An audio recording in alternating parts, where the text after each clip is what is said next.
Bonjour à tous, je vous fais une petite vidéo vraiment pas prévue du tout aujourd'hui. Vous voyez, je suis même pas maquillée, pas vraiment coiffée, on est dimanche. Je suis en tenue du dimanche. Et tout ça pour voilà, citer un exemple sur lequel j'ai pu utiliser mon pendule aujourd'hui, mon pendule en urgence. Pourquoi?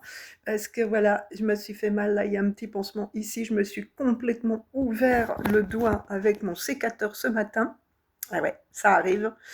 Et j'étais sur le point d'aller vraiment aux urgences, parce que ça saignait beaucoup, c'est pas mal entaillé.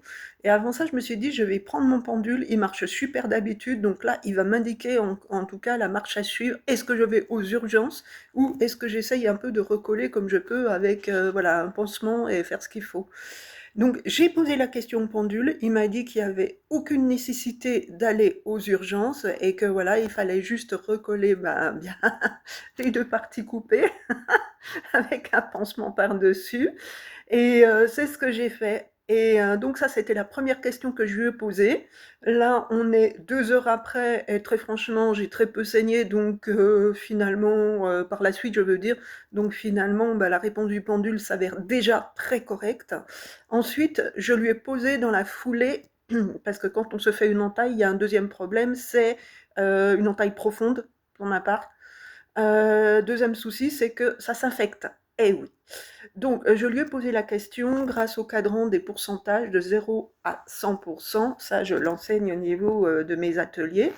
Savoir quel serait le taux d'infection de ma plaie, puisque malheureusement, j'ai été très vite pour ça saignait beaucoup, j'étais un peu voilà, dans le rush, je savais pas tellement quoi faire, ça m'arrive quand même pas très souvent. Donc je pense que j'ai mal désinfecté, vraiment.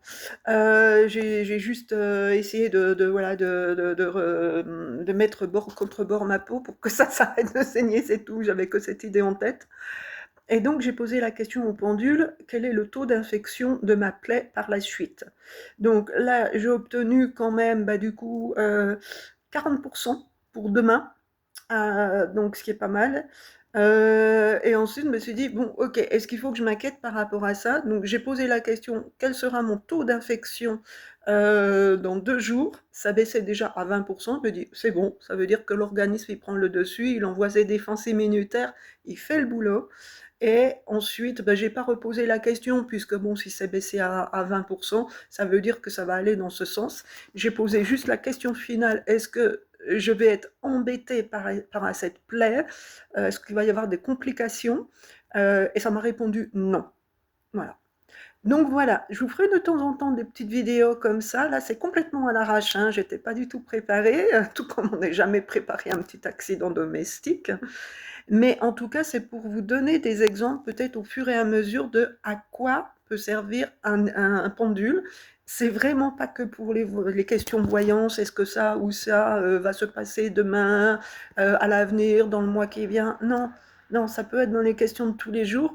Et c'est comme ça que je mangerai vraiment tous les jours pour des questions lambda, des questions voilà, qui m'apportent voilà, une réponse, un soutien quelque part à une hésitation, à des choses comme ça, tout comme aujourd'hui j'ai pu le faire. Voilà, au revoir.